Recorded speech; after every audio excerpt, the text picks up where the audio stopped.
षट्त्रिंशः सर्गः। समान अस्त्रादि से द्वंद्व युद्ध तथा पूर्व पश्चिम आदि दिशाओं के स्वामियों के साथ सहायकों का भी वर्णन इस सर्ग में किया गया है। श्री वशिष्ठ जी ने कहा, हे राम जी, इसके अनंतर जब पर्वतों के शिखर के समान बाणों के ढेर लग रहे थे, अर्थात भारी बाण वृष्टि हो रही थी, इससे भयभीत होकर न जाने कितने भीरू नष्ट हो गए थे और कितने ही दशों दिशाओं में भाग गए थे।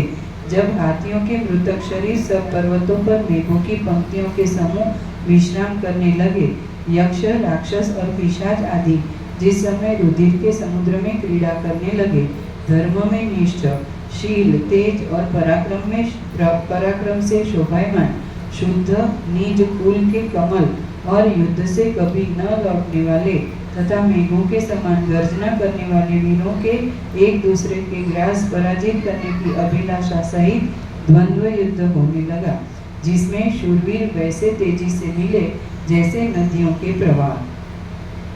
पुनः वे वीर वैसे ही बल से मिले भिड़े जैसे सिंह के साथ, हाथियों का समूह दूसरे हाथियों के समूह के साथ, और वन सहित पर्वत दूसरे वन सहित पर्वत के साथ। पुनः वे वीर ऐसे भिड़े जैसे घोड़ों का समूह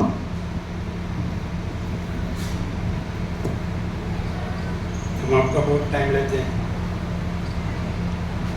वशिष्ठ प्रकाश से रहे और चिदाकाश न रहे, ऐसा संभव ही नहीं है। वशिष्ठ प्रकाश से रहे और चिदाकाश न रहे, ऐसा संभव ही नहीं है।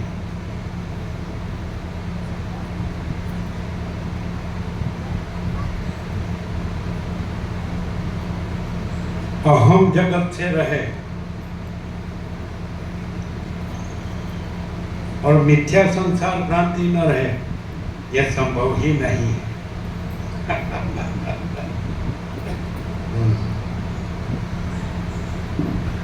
ऐसा है। आपको अमूल्य टाइम ले रहे हैं, आपको युद्ध में रहना है, हमको परम शांति में रहना है।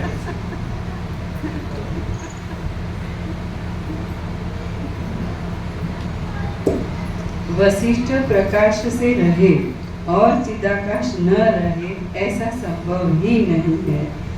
अहम जगत से रहे और मिथ्या संसार भ्रांति न रहे, ऐसा संभव ही नहीं है।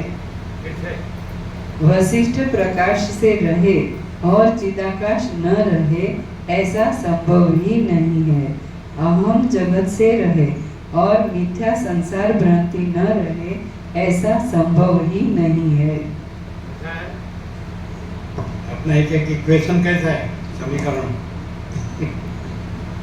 कैसा है,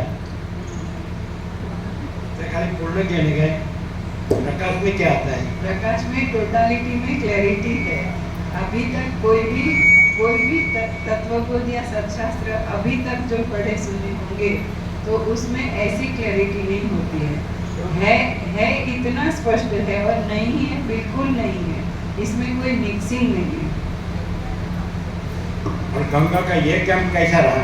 अरे बहुत खिले हुए हैं, परमात्मा स्वयं इतने क्या अरे बहुत खिले हुए हैं, बहुत खिला छो।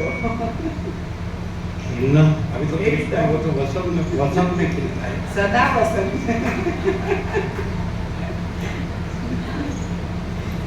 Full Bloom.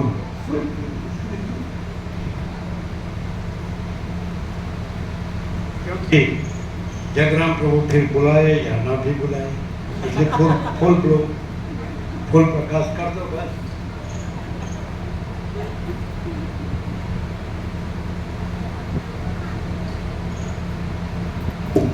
पुनः वे वीर ऐसे भिड़े जैसे घोड़ों का समूह दूसरे वेगवान शब्दकारी घोड़े के समूह के साथ, और समुद्र में शब्द के साथ। जगराम प्रभु के अंदर क्या है मालूम है? वो जानते हो या ना जानते हो, वो बोलते ऐसा है कि बहुत कठिन है, लेकिन उसके अंदर क्या है मालूम है?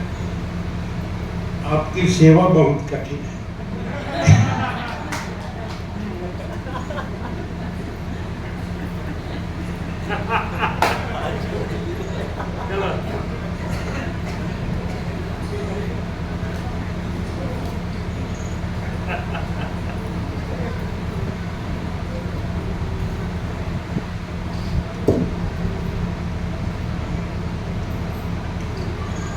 पुनः वे वीर ऐसे भिड़े जैसे घोड़ों का समूह दूसरे वेगवान शब्दकारी घोड़ों के समूहों के साथ, और समुद्र में शब्द के साथ तरंगों के समूह के साथ। हे राम जी, पैदल मनुष्यों की सेना दूसरी पैदल सेना के साथ वैसी ही लड़ी जैसे वायु के वेग से चलायमान बांसों का समूह दूसरे वैसे ही बांसों के समूह के साथ। हे राम जी, रथों का समूह दूसरे रथों के समूह से वैसे ही टकराया जैसे देवों का नगर असुरों के नगर को छिन्न भिन्न कर उड़ा ले जाए।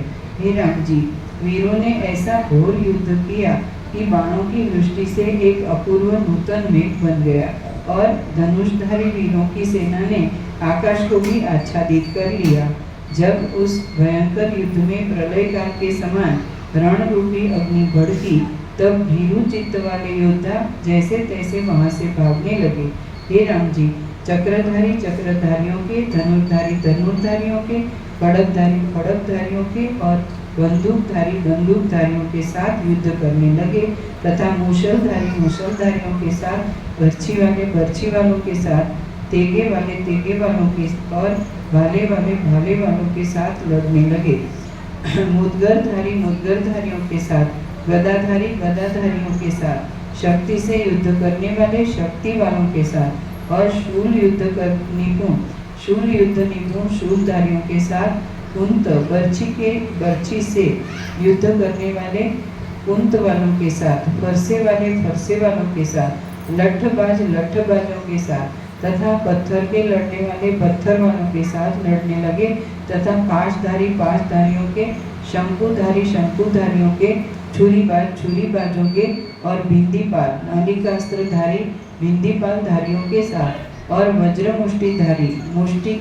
मुष्टि में लोह के कील वाले मल्ल वज्र मुष्टिधारियों के, हलधारियों के और त्रिशूलधारियों के साथ जूझने लगे। कवच विशेषधारी सवारों के साथ मिलकर परस्पर वैसे ही युद्ध करने लगे जैसे प्रलय काल में संक्षुब्ध समुद्र के तरंगों के समूह। हे राम जी, भ्रमण करते हुए चक्र जिसमें आवर्त भ्रमण करता हुआ जल है, बाणों की वृष्टि जिसमें वायु है और अनेक प्रकार के भ्रमण करते हुए अस्त्र शस्त्र जिसमें रूप है, ऐसा प्रकाशवान विस्तृत समुद्र के समान यह संग्राम शोभित हुआ। अनेक आकाश तथा पृथ्वी का मध्य भाग समुद्र है जहाँ ऐसा वह संग्राम जीवधारियों के दुस्तर हो गया। विद्या बुद्धि बल शौर्य अस्त्र अश्व और धनुष इनको अमोघ रूप से धारण करने वाली पूर्वोक्त रीति से द्वंद्व रूप से कोप करके मिली हुई सिंधुरथ और विदुरथ के अनुकूल आधे भाग में दोनों सेनाएं स्थित हुई अर्थात मोर्चा संभाला।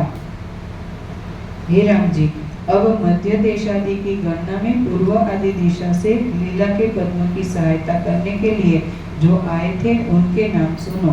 पूर्व दिशा में कौशल काशी मगध मिथिल उत्कल मेखल करकर मुद्र संग्राम शौंडक मुख्य हिम रुद्र मुख्य ताम्रलिप्त प्राग ज्योतिष वाजीमुख अंबष्ट पुरुषादक वर्णकोष्ठ विश्वोत्र आमविनाशन कच्ची मछली जहाँ खाते हैं व्याघ्र की तरह मुख वाले किरात सौगीर और एक पादम इन देशों के सहायक आए थे।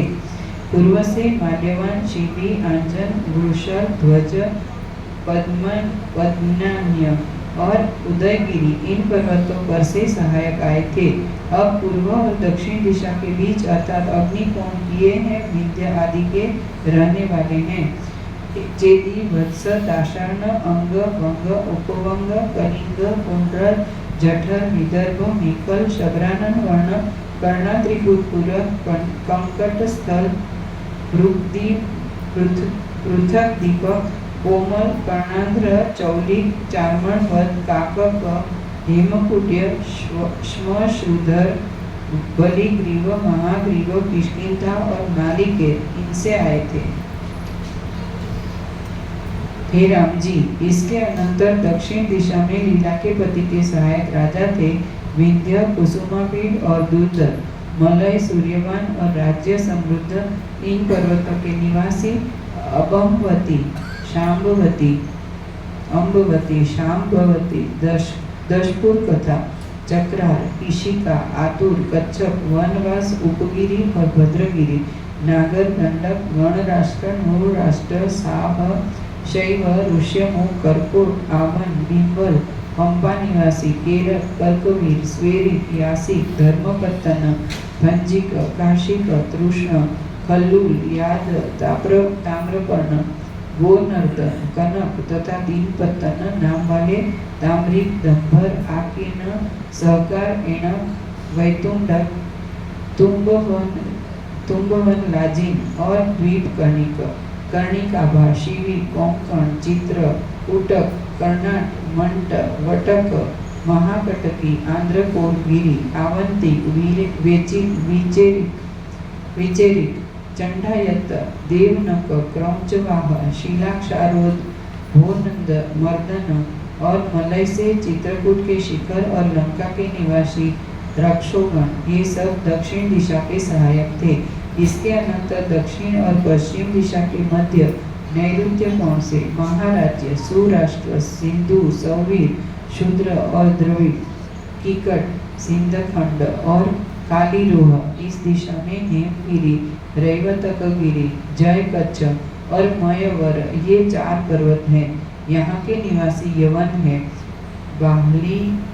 बाहलिक, मार्गणावंत, धूम्र, तुम्बक तथा लाजगण और यहाँ के पर्वतों के निवासी। इसके अनंतर समुद्र तट के और तोकनी देश के निवासी हे राम जी, ये सब पूर्वोक्त लीला के पति के पक्ष के थे। अब हे राम जी, लीला के पति के शत्रु के पक्ष के जनपदों देशों का महाराजा या मनुष्यों को सुनो। पश्चिम दिशा में आगे लिखे बड़े बड़े पर्वत हैं, मणिमान, शैलेंद्र, पुराकर्ण, गिरी, वन,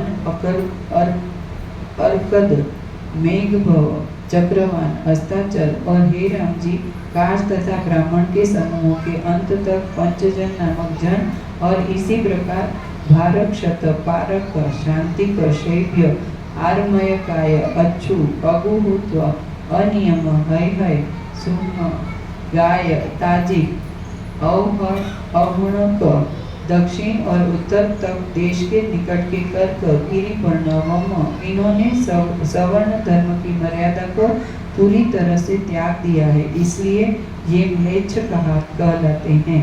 हे राम जी, उसके अनंतर 200 योजन, 1 योजन बराबर 12.8 किलोमीटर, 200 योजन पर्यंत पृथ्वी जनपद से शून्य है और इसके अनंतर महेंद्र पर्वत के शिखर सहित मुक्ता और मणिमयी पृथ्वी है। इसके पश्चात सैकड़ों पर्वतों सहित अश्व नामक पर्वत है। इसके अनंतर भयंकर महासमुद्र है, जिसके तट पर पारी यात्रा नामक पर्वत है। इसके अनंतर पश्चिम दिशा में गिरिमती, वेणुपति और नरपति देश है, जहाँ नित्य उत्सव हुआ करता है। इसके अनंतर फलगुणक, मांडव्य, अनेक नेत्र, कुरुकंद, पार, भानुमंडल तथा भावन, मन्मिल, नलिन और इसके पश्चात दीर्घकेश और अंग, हस्ताद आदि सहित मनुष्य होने से दीर्घ नाम देश हैं। रंग, स्तनिक, गुरह और लूह नाम वाले हैं। इसके अनंतर अतुल, श्रीराष्ट्र नाम देश हैं, जहाँ गौ, बैल तथा संतान को भी खा जाते हैं। और इसके अनंतर उत्तर दिशा में हिमवान, क्रौंच और मधुमान नामक पर्वत है। इसके अनंतर कैलाश, वसुमान और मेरु पर्वत हैं, जिसके दोनों किनारे पर देश है, वहाँ पर मनुष्य रहते हैं, जैसे मद्र, वारेव, योधे, मालव और शूरसेनी। इसके अनंतर ये क्षत्रिय और देश हैं, राजन्य, अर्जुना, तनय, त्रिगर्त, एकपाद, क्षुद्र, आमवल और स्वस्थवासी, अबल, प्रकल, शाप, क्षेम, धूर्ति, 10 प्रकार के नागा, अवसनी, अदंड, दिन में न खाने वाले, धानक, सरक तथा वाटधान और अंतद्वीप के निवासी गांधार, अवंती, सूर। इसके अनंतर तक्षशिला, विलव, गोधनी। इसके अनंतर पुष्करावर्तक देश की यशोवती पृथ्वी है। इसके अनंतर नाभिमती भूमि है। उसके पश्चात तीक्षा और कालबरा भूमि है और काहक तथा सूरभूतिपुर नामक नगर है। इसी प्रकार रति का दर्श और अंतरादर्श और इसके अनंतर पिंगल, पांडव्य, यामुने और यातुदा और मनुष्य, नागन, सुवर्ण, ताल के वर्ण के और उत्तम मुख वाले होते हैं। हिमवान, वसुमान, क्रौंच और कैलाश ये पर्वत हैं। उसके अनंतर 80-100 योजन पृथ्वी जनपद से शून्य है और इसके अनंतर हे राम जी वायव्य, पश्चिम और उत्तर कोण की दिशा के जनपदों का नाम सुनिए। कालूत, ब्रह्मपुत्र, कुणिद, कदीन, मालव, रंध्र राज्य, वन और राष्ट्र, केटवस्थ, सिंहपुत्र और वामन देश को प्राप्त अर्थात वामनों का देश, सावाकच, चापल, वह, कामीर और दरद, अभिशासद, जाव, अर्क, पलोल, कुबी और कौतुक, किरात, यामुपात और दीन और इसके अनंतर सुवर्ण की पृथ्वी है। हे राम जी, इसके अनंतर देवताओं का स्थान है और उसके अनंतर अकथनीय शोभा सहित उन देवताओं की उपवन वाटिका भूमि है। इसके अनंतर अति उत्तम विश्वावसु का मंदिर है। इसके अनंतर कैलाश पर्वत है। इसके पश्चात अति रमणीय वन है। इसके पश्चात एक पर्वत है जो कि विद्याधर और अन्य देवताओं के विमान की सदृश भूमि है। श्रीमद् वाल्मीकि विरचित योग वशिष्ठ महारामायण अंतर्गत देवदूतोक्त मोक्षोपाय में उत्पत्ति प्रकरण अंतर्गत हिंदी भाषानुवाद सहित लीलोपाख्यानगत जनपद वर्णन नामक 36वां सर्ग पूर्ण। सप्तत्रिंशः सर्ग।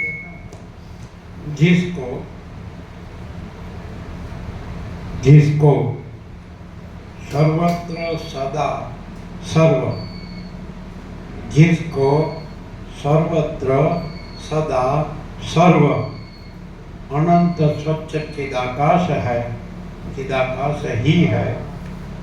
जिसको सर्वत्र सदा सर्व अनंत स्वच्छ चिदाकाश ही है, उसको राज्य भोगो लक्ष्मी भ्रांति कुछ नहीं है। जिसको सर्वत्र सदा सर्व अनंत स्वच्छ चिदाकाश ही है, उसको राज्य भोगों लक्ष्मी भ्रांति कुछ नहीं है। अलख निरंजन। कैसा है, कैसा है? जिसको सर्वत्र सदा सर्व अनंत स्वच्छ चिदाकाश ही है, उसको राज्य भोगों लक्ष्मी भ्रांति कुछ नहीं है। अलख निरंजन। सब में फफड़ा क्यों जाता है?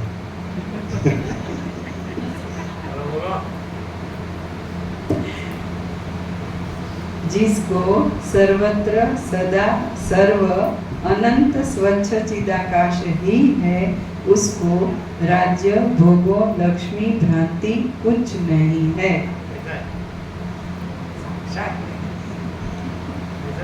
साक्षात है। साक्षात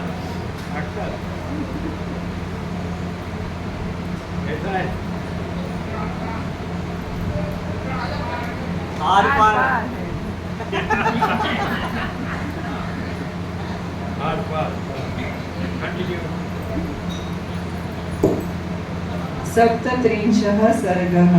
इस सर्ग में मध्य देशों के नाम से वहाँ के मनुष्यों का वर्णन तथा उनके द्वंद्व, एक दूसरे से युद्ध और उनके जय पराजय का वर्णन किया गया है।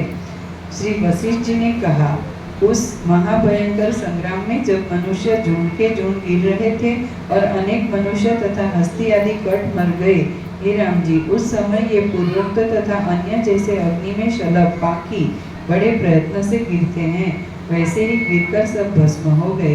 हे राम जी, मैंने मध्य देश के जनपद और वहाँ के मनुष्यों का वर्णन नहीं किया, अतः लीला के राजा के पक्ष वाले जो लोग हैं उनके बारे में कहूँगा तो मुझे सुनो।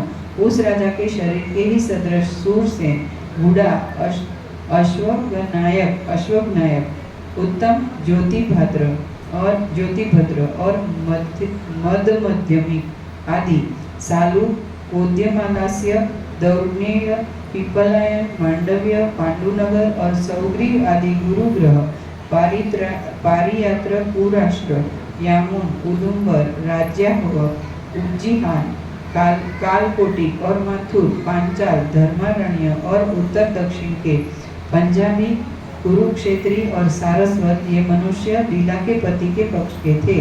अवंती, उज्जयिनी वालों की रथों की पंक्ति, कुंती देश वाले तथा 5 नद देश वालों के शस्त्रों की मार से कंपायमान होकर भागती हुई जाकर बड़े भारी पर्वत पर गिरी। इस प्रकार अन्य सेना भी कोष, वस्त्र आदि से रहित होकर मनुष्यों से मरण अवस्था को प्राप्त हुई और दूसरी सेना के योद्धागण मत्त हाथियों से मर्दित किए हुए पृथ्वी पर गिर पड़े और दशपुर के शूरवीर जिनके उदर और कंधे कट गए हैं, शस्त्रों की अधिकता से पराजित होकर भागते भागते 1 योजन पर तालाब में जाकर डूब गए। अनेक शूरवीरों के उदर विदीर्ण हो गए और वे अपनी आंतों के यंत्र में निरुद्ध और गति रहित शांत होकर पिशाचों द्वारा रात्रि में आहार बना लिए गए। समर रूपी दीक्षा में दीक्षित अधिक वेग सहित भद्रगिरी वालों ने मर्गों को जलाशयों में ऐसे फेंक दिया जैसे कछुओं को। जिन्होंने पूर्व काल में अपने बड़े बड़े शत्रुओं को भगा दिया था, ऐसे वे रक्त की धारा बहाते हुए दंडका नगरी वालों को हय देश वालों ने वैसे ही भगाया जैसे महावेगवान वायु हरिणों को। जिन्होंने अपने शत्रुओं का दलन कर दिया था, ऐसे दरदगण हाथियों के दांतों से विदीर्ण होकर वैसी ही दशा को प्राप्त हुए जैसे रक्त की महानदी के वृक्षों का नवीन पल्लव। बाणों से जीर्ण दशा को प्राप्त जिनका जीवन जर्जरीभूत हो गया है, ऐसे चीन देश के निवासियों ने समुद्र के तट पर अपने भारभूत शरीरों को त्याग दिया। कर्नाटक देश के महान वीरों को उड़ते हुए भालों के जिनके कंठ कट गए हैं, ऐसे नलद देश के वीर कटकर वैसे ही गिरे जैसे तारागण। वहाँ हाथियों के मगर रूपी समूहों के वेग से जिनके अस्त्र शस्त्र नष्ट हो गए हैं, ऐसे दाशक और शक लोग परस्पर केश पकड़कर युद्ध करते हुए बड़े स्वर से चिल्लाने लगे। 5 देश वालों के छोड़े हुए श्रृंखला जाल से डरे हुए दशांड लोग रक्त के कीचड़ में वैसे ही जा फंसे जैसे बेतों की जड़ में रहने वाले तिमी नामक मत्स्य। तंगन लोग अपने पराक्रम से गुजरात सेना का नाश करके अपनी उछलती हुई तलवारों से गुजराती स्त्रियों के केश काटे और सैकड़ों मेघ आदि से उनके प्रति उपद्रव मचाया। कर्णों के समान ऊपर शस्त्रों को धारण करने वाले वीरों के समूह से निकले हुए और शस्त्रों की प्रभा रूपी बिजलियों से मेघों के सदृश चेष्टा करते हुए निगढ़ नामक वीर गुहों को बाणों की धारा की वृष्टि से वैसे ही सींचा जैसे मेघ अपने बिंदुओं से वनों को। भूषुंडियों के समूह के प्रकाशों से सूर्यमंडल श्याम हो जाने के उत्पात से डरे हुए आभीर नामक योद्धों पर शत्रु लोग ऐसे टूटकर जा पड़े जैसे हरित तृणों के ऊपर गौओं का समूह। हे राम जी, ताम्र नाम यवनों की सेना रूपी नायिका जिसका शरीर उत्तम सुवर्ण के समान चमक रहा था, उसको गौड़ देश रूपी वीर ने नख क्षत तथा केश लुंचन केश पकड़कर खींचने आदि से भोग किया। जो संग्राम में असंख्य पर्वतों को भी नष्ट करते हैं, ऐसे शब्द करते हुए चक्रों से छेदन करने वाले भाषक देश निवासी लोगों ने तंगा निवासियों को कण कण कर काक और गीतों के सम्मुख डाल दिया। लगुड़ों लाठियों के भ्रमण से उठते हुए गौड़ भटके गुड़गुड़ अस्पष्ट शब्द को सुनकर द्रविड़ के समान गांधार कंधार देश रूपी गौ भाग निकली। आकाश में प्राप्त समुद्र के तुल्य नील वस्त्रधारी महान शकों का समूह पारसिक देश वालों को ऐसा भ्रमित किया मानो यह रात्रि का सघन अंधकार है।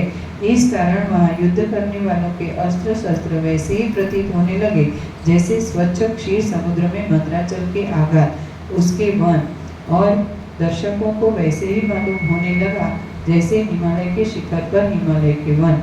हे राम जी, जो शस्त्रों के समूह मेघों के समान आकाश में उड़े, वे वैसे ही भान होते थे जैसे चंचल तरंगे अन्य तरंगों से मिलकर समुद्र में उछल कर चलती है। श्वेत छत्रों से सैकड़ों चंद्रमा सहित और बाण रूपी शलभों से सर्वथा व्याप्त तथा शक्तियों से छिद्र शून्य आकाश बनकर सदृश दिखाई देने लगा। कई देश निवासियों ने अपने शत्रुओं को ऐसा कर दिया कि वे वीर प्राण प्रयाण समय के सदृश चिंगाड़ने लगे, और कंक देश निवासियों ने अपने शत्रुओं को ऐसा कर दिया कि काकों के समूह से व्याप्त आकाश की धूलि से उनके मस्तक ढक गए। अंग देश निवासियों ने किरातों की सेना रूप कन्याओं के भयंकर गर्जना के सदृश कलकल शब्दों से उनको निर्दहता कन्या पक्ष में काम की अधिकता को प्राप्त किया।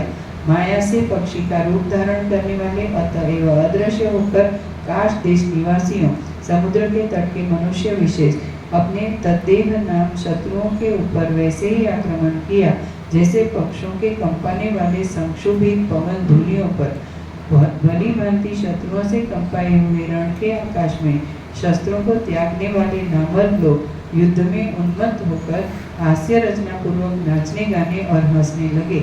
जिसमें किंकिणी के समूह के समान शब्द हो रहे हैं, ऐसी आई हुई शक्ति की वृष्टि साल्व लोगों के बाणों से कंपित होकर नष्ट हो गई।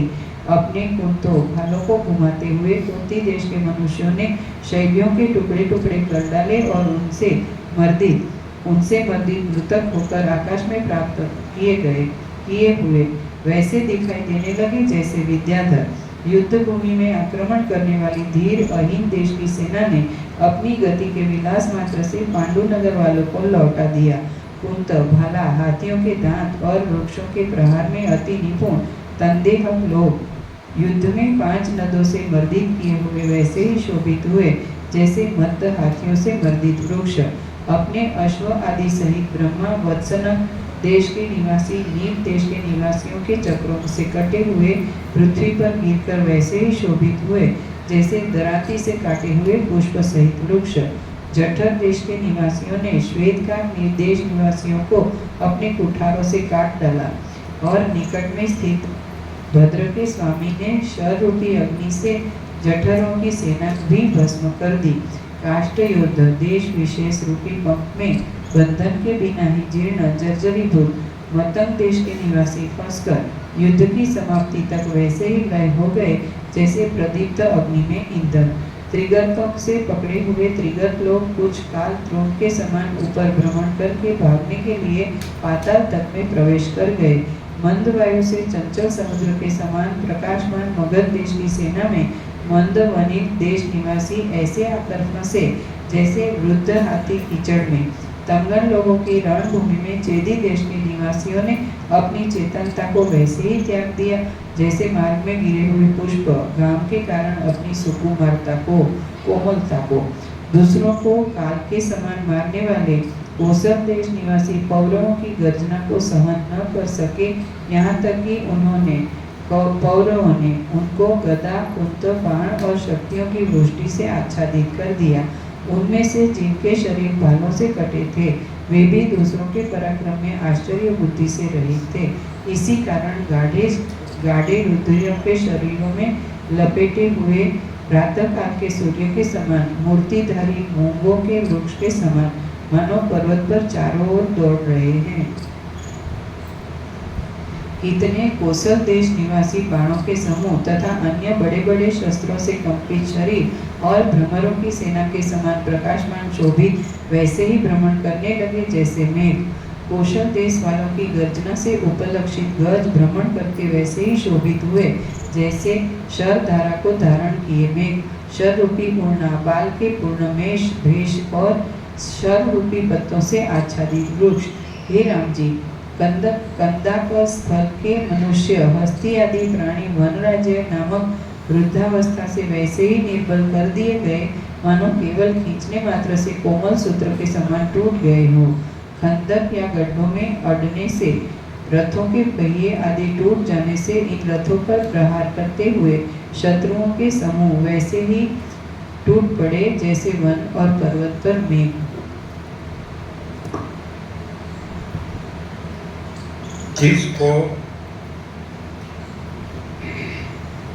जिसको सर्वत्र सदा सर्व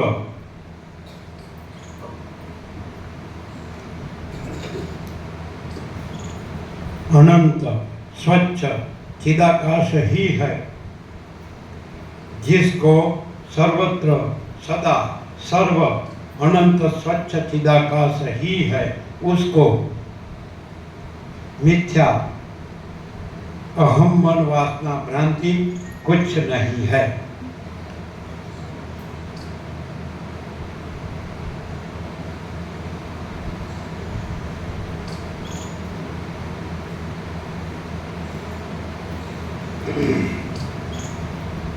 आगे के जो वाक्य में राज्य भोगो लक्ष्मी लिखा है ना, क्या है?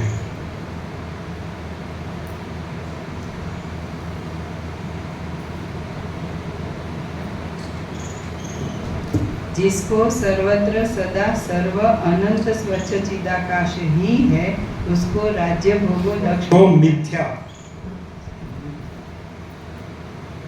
उसको मिथ्या राज्य भोगो लक्ष्मी कुछ नहीं। भ्रांति, कुछ भ्रांति, भ्रांति।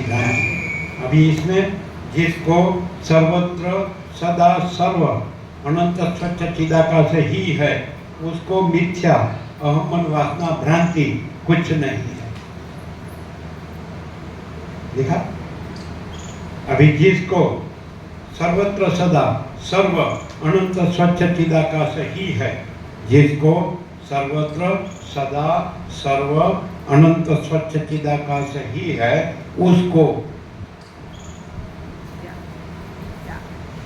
उसको मिथ्या, आगे मिथ्या बोले तो दूसरा बोलो आगे। द्वैत भ्रांति की लघुता भ्रांति। क्या बोलते हैं? द्वैत भ्रांति की लघुता भ्रांति। बिल्कुल नहीं, उसको मिथ्या देह दृश्य मैं मेरा भ्रांति कुछ नहीं है। जिसको सर्वत्र सदा सर्व अनंत स्वच्छ चिदाकाश ही है, उसको मिथ्या देह दृश्य मैं मेरा भ्रांति कुछ नहीं है। यह है कैसा? क्लियर है।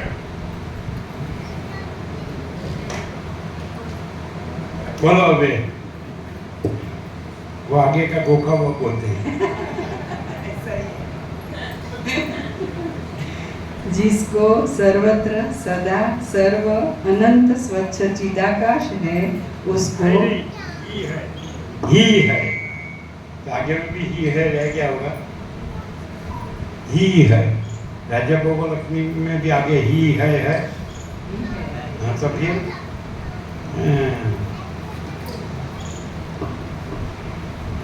जिसको सर्वत्र सदा सर्व अनंत स्वच्छ चिदाकाश ही है, उसको मिथ्या अहम मन वासना भ्रांति कुछ नहीं है। जिसको सर्वत्र सदा सर्व अनंत स्वच्छ चिदाकाश ही है, उसको मिथ्या देह दृश्य मैं मेरा भ्रांति कुछ नहीं है।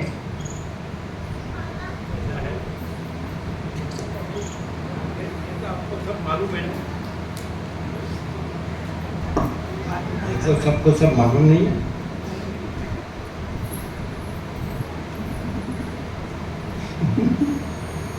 अच्छा चलो कंटिन्यूस आगे आगे बढ़ रहा है। कैसा प्रकाश है? प्रकाश कैसा है? आर पार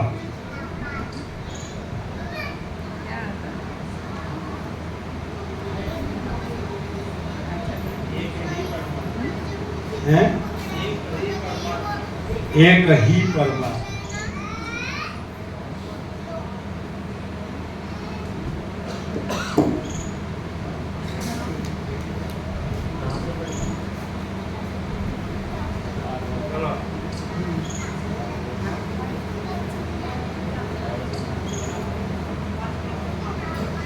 कितने कौशल देश निवासी बाणों के समूह तथा अन्य बड़े बड़े शस्त्रों से कंपित शरीर और भ्रमरों की सेना के समान प्रकाशमान शोभित वैसे ही भ्रमण करने लगे जैसे मेघ। ये सब हो चुका। ये नहीं, सरस्वती तीर के निवासी परस्पर दिन भर भी युद्ध करके भी न तो घबराहट और न पराजय को वैसे ही प्राप्त हुए जैसे वाद करने में पंडित लोग। पराजित भी क्षुद्र खरवर्ग लोगों ने, पराजित भी क्षुद्र खरवग लोगों ने लंका निवासी यातुधानों से लौटाए हुए वैसे ही परम तेज को धारण किया, जैसे ईंधनों से शांत अग्नि। हे राम जी, इस श्रेष्ठ रण के विषय में कहाँ तक कहा जाए, क्योंकि 2 सहस्त्र जीवाओं से वासुकी शेष भी इसका वर्णन करने को घबराता है, और वह भी पूर्ण रीति से वर्णन नहीं कर सकता। श्रीमद् वाल्मीकि विरचित योग वासिष्ठ महारामायण अंतर्गत देवदूतोत्तमोक्षोपाय में उत्पत्ति प्रकरणांतर्गत हिंदी भाषानुवाद सहित लीलोपाख्यानगत जनपद वर्णन नामक 37वां सर्ग पूर्ण। अष्टत्रिंशः सर्गः। दिन के अंत में दोनों सेनाओं का युद्ध विराम होने पर रणभूमि पिशाच आदि से भयंकर तथा घृणा के योग्य हो गई। इस विषय का वर्णन इस सर्ग में किया गया है।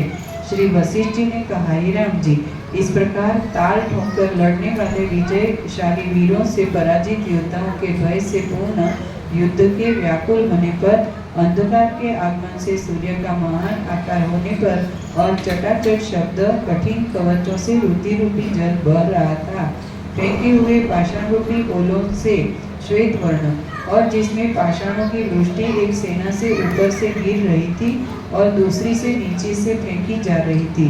शीर रूप कमलों से संकोच को प्राप्त होती हुई रुधिर की नदियां बह रही थी। शर तथा उनके फलों के अग्रभागों के परस्पर संवर्धन से निकले अग्नि के कणों से बिंदुमय बाणों की नदियों के दूर देश से आने जाने पर बहते हुए शीर जिनमें कमल है तथा चक्र जिनमें आवर्त भ्रमण युक्त जल है, ऐसे तरंगों सहित शस्त्रों के समरूपी मंदाकिनी गंगा के गणों से आकाश रूपी समुद्र के पूर्ण होने पर, वायु के समान शब्द करते हुए शस्त्रों से पूर्ण होने से वर्षारंभ की संभावना से जलमय देश में कपियों को काम व्यथादायक सघन मेघों से सिद्धों के प्रलय का संदेह हो रहा था।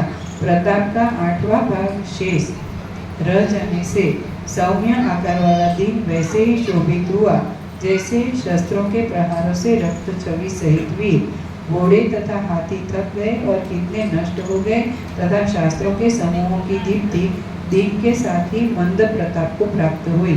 अब इसके अनंतर दोनों सेनाओं के स्वामियों ने मंत्रियों से विचार कर परस्पर दूत भेजा कि अब युद्ध बंद करना चाहिए। वहाँ थकावट से यंत्र और शास्त्रों से पराक्रम मंद हो जाने के कारण उस समय युद्ध का बंद होना सभी ने स्वीकार कर लिया। इसके अनंतर दोनों सेनाओं के महारथियों के झंडे के खंभे थे, उन पर एक एक वीर वैसे ही चढ़ा जैसे ध्रुव। उन दोनों ने अपने अपने झंडों पर से जैसे रात्रि दीर्घ और शुद्ध किरण वाले चंद्रमा को घुमाती है, वैसे ही श्वेत वस्त्र को इस अभिप्राय से घुमाया कि अब युद्ध बंद करो। इसके अनंतर सब दिशाओं के मुख को प्रतिध्वनित करने वाले नगाड़े वैसे ही बजे जैसे महाप्रलय के शांत होने पर पुष्करावर्तक में विशाल आकाश देश में बाण आदि अस्त्रों की नदियां प्रतिबंध रहित वैसे ही गिरने लगी।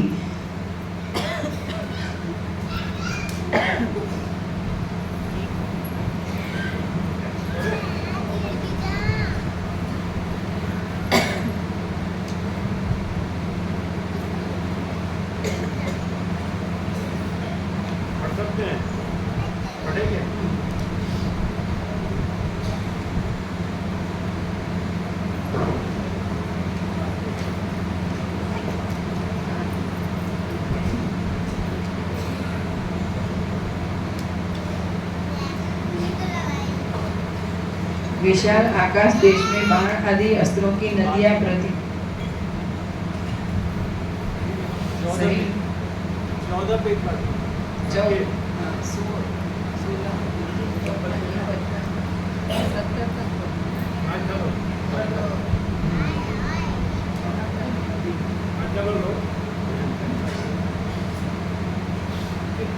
विशाल आकाश देश में बाण आदि अस्त्रों की नदियां प्रतिबंध रहित वैसे ही गिरने लगी जैसे मानस आदि सरोवरों से सरयू आदि नदियां। योद्धाओं के भुजारूपी वृक्षों का संचार गमनागमन वैसे ही न्यून हो गया जैसे भूकंप के अंत के प्रकाश हुआ है ना, तो वो मेन है ना। प्रकाश जरूरी है। ये युद्ध तो कुछ नहीं है ना, इसलिए इसको पूरा करना सहज।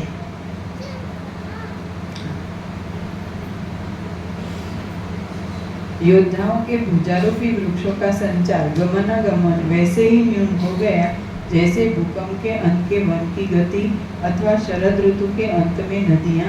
इसके अनंतर रणभूमि में दोनों सैन्य सेना जाने को वैसे ही प्रवृत्त हुई जैसे प्रलय के अंत में चारों दिशाओं में जल का प्रवाह। इसके पश्चात धीरे धीरे सेना वैसे ही शांत हो गई जैसे मंदराचल पर्वत के बाहर निकलने पर क्षीर सागर। इसके अनंतर क्रम से मुहूर्त भरने में ही रणांगन विकट पूतना के उदर के समान भयंकर और अगस्त्य ऋषि के जल पीने पर समुद्र के समान शून्य हो गया। हे रामदीप, वह रणांगन मुर्दों के समूहों से पूर्ण, रक्त बहते हुए नदों से व्याप्त, चारों ओर झंकार शब्द करते हुए शब्द से पूर्ण होने से वन के सदृश जिनमें रक्त बह रहे हैं ऐसे नदियों के घर शब्द से युक्त और अर्धमृतकों के विलास पूर्वक आह्वान प्राण सहित जहाँ पर व्यग्र हो रहे हैं, मृत और अर्धमृत मनुष्यों के शरीरों के समूह से निकले हुए रुधिर से जहाँ झरने चल रहे हैं और जीव सहित मनुष्यों के पृष्ठों पर स्थित मृतकों के कारण जीवन की भ्रांति देने वाला बड़े मृतक हाथियों की राशि के अग्रभाग में जहाँ मेघ विश्राम कर रहे हैं, टूटे रथों के समूह जहाँ पर पड़े हैं और उन्हीं के वेग से उत्पन्न वायु से बड़े वन भी कटकर जहाँ पर गिर पड़े हैं, बहती हुई रक्त की नदी के वेग से जहाँ हाथी और घोड़े बह रहे हैं और शक्ति रुष्टि दोनों और धार वाली तलवार, मुसल, गदा, कुंत और खड़ग से व्याप्त परियाण, पालान, अंगरक्षक और कवचों से जहाँ पर पृथ्वी ढकी हुई है और चामर, केतु तथा पताकाओं से मृतक शरीर ढके हुए सर्पों के सदृश ऊंचे हैं अग्रभाग जिनके, वैसे ही छिद्र किए हुए तूणीरों से जहाँ पर वायु इस प्रकार शब्द कर रहा है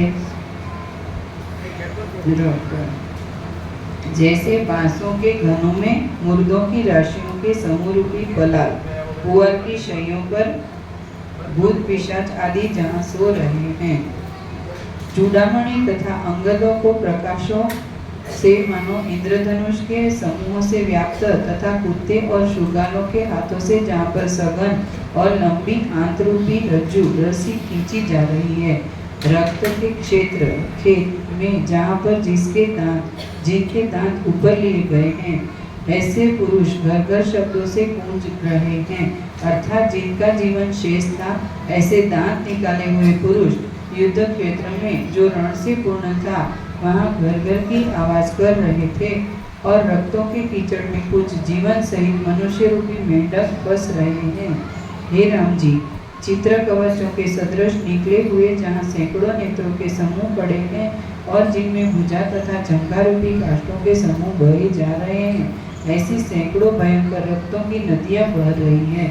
विलाप करते हुए बंधुओं से आच्छादित अधमरे तथा सर्वथा मरे मनुष्यों से पूर्ण शर तथा अन्य अस्त्र शस्त्र, रथ और हाथी, घोड़ों, परियाणों, पालनों से जिसका मध्य भाग आच्छादित हो गया है, नाचते हुए कबंधों से और भुजदंडों के समूहों से जिसने आकाश को नीचा दिखा दिया है, मद, मेदा और चर्बी की दुर्गंध की पीड़ा से नासिका के छिद्र जहाँ पूर्ण हो रहे हैं, ऊपर तालु किए हुए मृतक हाथी घोड़ों से अल्प जीवन सहित मनुष्य जहाँ मारे जा रहे हैं और बहती हुई रक्तों की नदियों के तरंगों के आघात से जहाँ नगाड़े बज रहे हैं, रक्तों की सैकड़ों नदियों में मृतक हाथी, घोड़े रूपी मगर आदि जहाँ बह रहे हैं और मरते हुए मनुष्यों के फुटकार से मुखों से रुधिरों की बड़ी बड़ी नालियाँ जहाँ निकल रही है,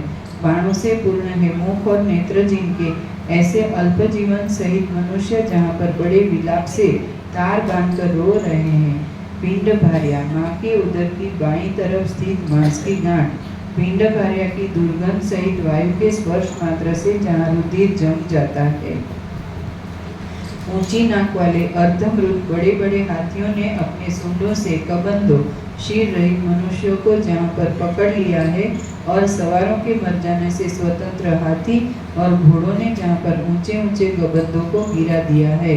रोते हुए अति करुणा से विलाप करते हुए तथा गिरते हुए मृतक शरीरों से जहाँ पर रुधिर उछल रहा है, मृत पतियों के गले में आलिंगन करके दैव गति से शस्त्रों के आघात से प्राण रहित गुलामना जहाँ पर व्याकुल हो रही है।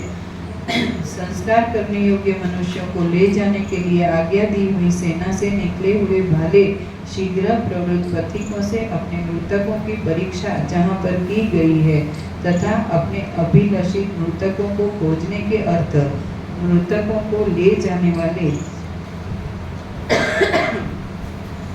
मनुष्यों की शीघ्रता से हाथों से खींचे हुए दास वर्गों से व्याप्त केश रूपी शैवाल, मुख रूपी कमल और चक्र रूपी आवर्त भंवर जिनमें है, ऐसी सैकड़ों नदियां जहाँ निकल रही है और तैरते हुए ऊंचे ऊंचे घोड़ों रूपी तरंगों से पूर्ण रक्त महानद जहाँ बह रहे हैं, जहाँ मनुष्य अधमरे मनुष्यों के शरीरों में लगे अस्त्र शस्त्रों के निकालने में तत्पर हो रहे हैं, और जहाँ विदेश में बनने वालों के आभूषण और घोड़े हाथी आदि विलाप पूर्वक दिए जा रहे हैं, जहाँ प्राण के अंत समय में किसी ने अपने ज्येष्ठ पुत्र को, किसी ने माता को, किसी ने इष्ट देव को और किसी ने परमात्मा के नाम का स्मरण किया है, और कितने मर्मच्छेदी पीड़ाहारी हा हा ही शब्द जहाँ कर रहे हैं, और कितने मनुष्य बिना पराक्रम किए मरते समय अपने बलि प्रारब्ध कर्मों की निंदा कर रहे हैं, और कितने हाथियों के युद्ध में असमर्थ होने से हाथियों के आगे फेंकने पर अपने मृतक समान देह भय से अपने इष्ट देवों की प्रार्थना बच जाए इसलिए की है। कितने कातर लोग मरने वालों को पैरों से कुचलना रूप बड़ा अपराध कर भागने लगे। इसी कारण रुधिर के भयानक भंवरे जहाँ चल रहे हैं, वहाँ भी शंका रहित होकर भागने में ही लगे हैं। कितने मर्म का भेदन करने वाली शस्त्रों की चोट की पीड़ा से अपने पूर्व जन्म के पापों को जहाँ स्मरण किया है, और जहाँ भागते हुए कबंधों शील रहितों को बांधकर रुधिर पीने को वेतालादिकों ने अपने मुखों को प्रवृत्त किया है।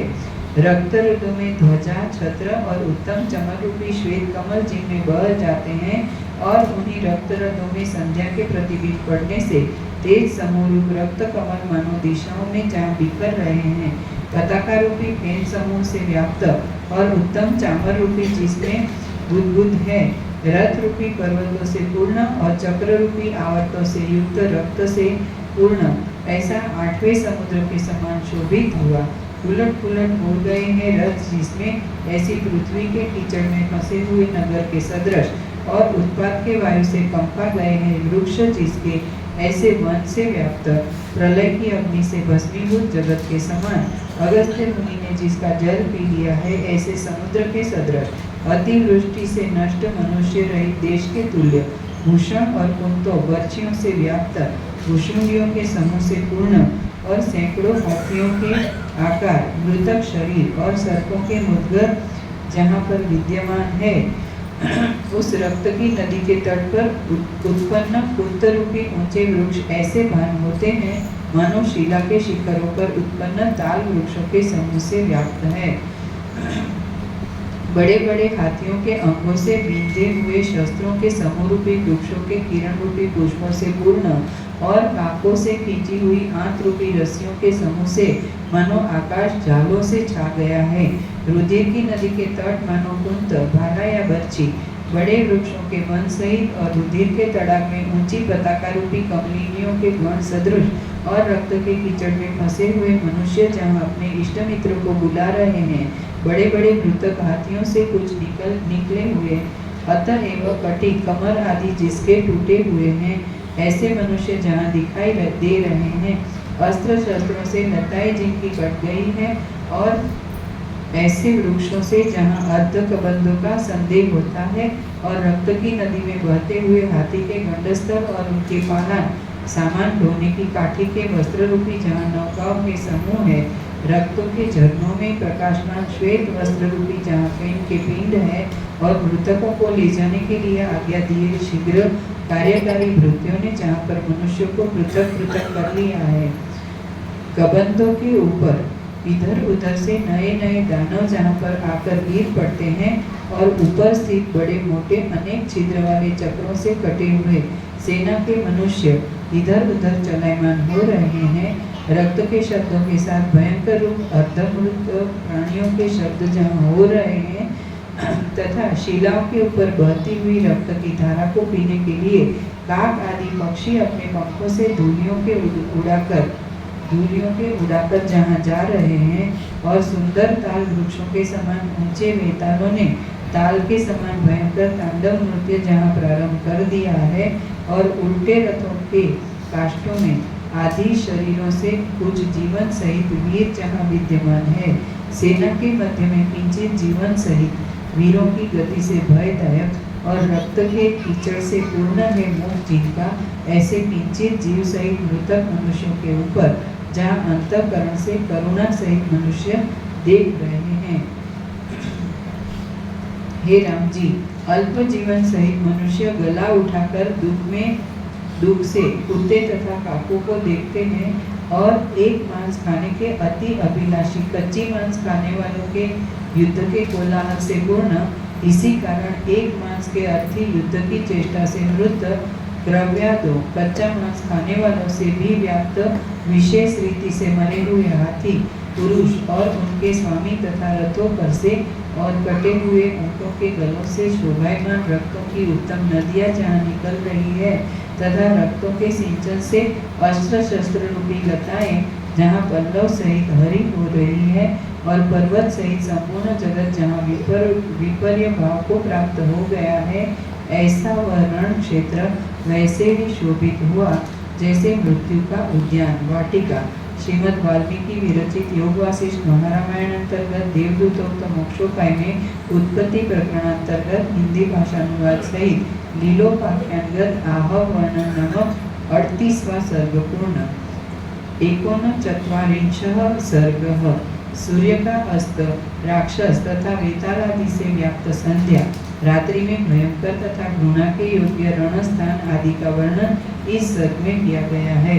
श्री वशिष्ठ जी ने कहा, हे राम जी, इसके अनंतर अवसर मिलते ही वीर के समान रक्तवर्ण सूर्य वैसे ही अस्त हुए जैसे अस्त्रों के तेज से मंद प्रताप होने के कारण समुद्र में गिरा दिए गए हो। सूर्य रूपी अस्वार का शीर कटने पर पूर्व काल में आकाश रूपी दर्पण में जो रक्त छवि प्रतिबिंबित थी उसको आकाश से त्याग कर और क्षण भर में ही आकर संध्या प्राप्त हो गई। पृथ्वी, पाताल, आकाश तथा आठों दिशाओं से करताली बजाते हुए वलयाकार झुंड के झुंड निकाल वैसे ही प्राप्त हुए जैसे प्रलय काल के जल का समूह। शाण पर तीक्ष्ण की हुई अंधकार रूप तलवार दीन रूपी नागेंद्र बड़े हाथी का मस्तक कटने पर संध्या के राग रक्त से अरुण लाल वर्ण तारागण रूपी मोतियों गज मोतियों का समूह आकाश में बिखर गया। हंसादि रूप जंतु अथवा प्राणों से रहित होने पर अंधकार अथवा मोह से आंध्य होने पर जल से अथवा प्रेम से शोभायमान तड़ाकों में भ्रमर आदि से बाणों से शब्द करते हुए कमल वैसे ही संकोच को प्राप्त हुए जैसे द्रुत वीरों के हृदय। पक्ष जिनके मिल रहे हैं कठिनता से अपनी कंदरा उठाने के योग्य है, ऐसे पक्षीगण अपने अपने घोंसलों में क्षण में वैसे ही सो गए जैसे मृतक प्राणियों के शरीर में अस्त्र शस्त्र। चंद्रमा के समीपस्थ होने से सुभग दर्शन क्रमदों की पंक्ति वैसे ही शोभित हुए जैसे वीर पक्ष की लक्ष्मी। रक्त रूपी जल से पूर्ण वीरों के अंगों से बाण रूपी भ्रमर जिसमें छिपे हैं और मुख रूपी कमल जहाँ संकुचित हो रहे हैं, ऐसी वह रणभूमि उसी प्रकार शोभित हुई जैसे संध्या काल में कमलिनी। हे राम जी, ऊपर तो आकाश रूपी सरोवर तारागण रूपी कुमुदो रात्रि कमलों से शोभित हुआ और नीचे भूतल का सरोवर कुमुद रूपी तारागणों से शोभित हुआ। जो पूर्व में वियुक्त थे वे पीछे रहने से भी अंधकार से आपस में परिचय मेल न होने से भयभीत होकर दिशाओं में वैसे ही फैल गए जैसे पुल टूटने पर जल। हे राम जी, वह रण रूपी आंगन गाते हुए वेतालों से व्याप्त तथा मृतक शरीर पर स्थित जो काग गिद्ध आदि पक्षी उनका क्रीड़ा स्थान हो गया।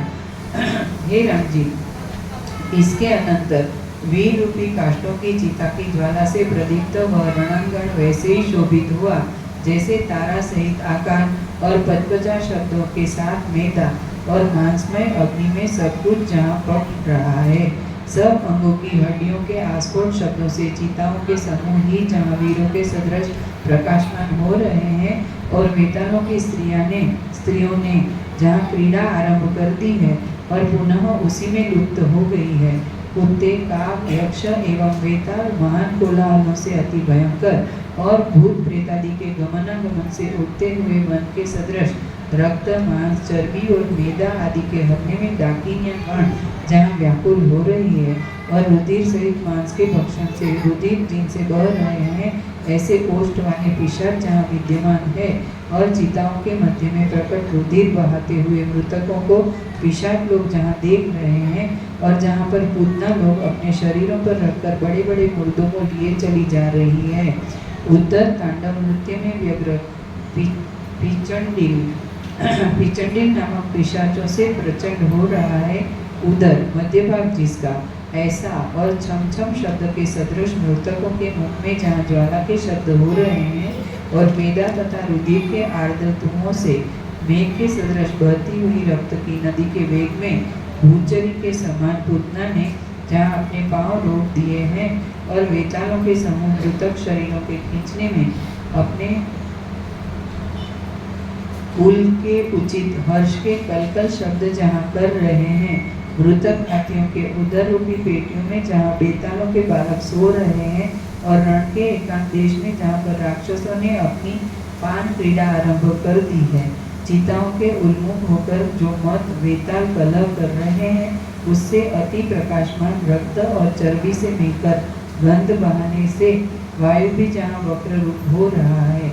पूतनाओं की पेटियों में वमन के कारण जहाँ रट रटा शब्द हो रहे हैं और अधपके मृतकों के स्वाद लेने में भी यक्षों का कलह जहाँ शोभायमान है। तुंग, भंग, कलिंग, अंग और तंगण आदि देशों के मनुष्यों के शरीरों में निशाचर रूपी पक्षी जहाँ लग रहे हैं। सम्मुख ज्वाला किए हुए तारागणों के समान दांत लेकर पूतना लोग जहाँ हंस रही है। रक्त की चिकनाई से वेताल लोग जहाँ गिर रहे हैं उनके बीच में हंसती हुई पूतना लोग गई है और जहाँ पर पिशाचों ने अपने समीप आते हुए योगिनियों गण के नायकों को सुना है। चारों ओर फैली हुई आंतों से जहाँ पर बड़ी भारी वीणा का बाजा सिद्ध हो गया है और पिशाचों की वासना से निकले हुए मनुष्य भी जहाँ पिशाचों के तुल्य हो गए हैं। हे राम जी, पूतनाओं के देखने से अपूर्व त्रास उत्पन्न होने से उत्तम वीर भी जहाँ अर्धमृतक के समान हो गए हैं और कहीं वेताल तथा रक्षोगण के उपद्रव से मंगलोत्सव अधूरा रह गया है। कहीं नीच पूतनाओं के कंधों से मुर्दों को गिरते देखकर निशाचर भी भयभीत हो गए हैं और कहीं आकाश में विलक्षण भूतों का निरंतर संकट जमावड़ा हो रहा है। कहीं बड़े प्रयत्न से मरते हुए मनुष्यों को ही मांसों के ले जा रहे हैं और कहीं अपने भक्ष्य के पक्षों में फेंके हुए मृतकों मुर्दों की राशि लग गई है। शृगालों के मुखों से निकली हुई ज्वालाओं से निरंतर मूर्छा से उठे रक्तपूर्ण मनुष्यों से ऐसा गान होता है मानो अशोक पुष्पों के गुच्छे चारों ओर छा गए हैं और जहाँ पर कबंधों शीर रहित मनुष्यों कबंधों के कंधों पर क्रीड़ा करने में वेतालों के बालक व्याकुल हो रहे हैं और कहीं राक्षस और पिशाच आदि के आलात जलती हुई लकड़ी की आग जो घुमाने से चारों ओर जान पड़ती है। आलात आकाश से प्रकाशित हो रहे हैं। हे राम जी, आकाश पर्वत तथा गुहा के अंतरालों में सघन अंधकार रूप मेघों का समूह जहाँ पर विद्यमान है ऐसा तथा अति भयंकर भूतादि के वेग से व्याकुल प्रलय के पवन से कंपाए हुए और पाषाणों की वृष्टि से पीड़ित प्राणी जहाँ पर विद्यमान है ऐसे ब्रह्मांडोदर के सदृश वह रण रूपी आंगन हो गया है। श्रीमद् वाल्मीकि विरचित योग वासिष्ठ महारामायण अंतर्गत देवदूतोक्त मोक्षोपाय में उत्पत्ति प्रकरणांतर्गत हिंदी भाषानुवाद सहित लीलोपाख्यांगत निशाचराकुल रात्रि रणगण वर्णन नामक 39वां सर्ग पूर्ण।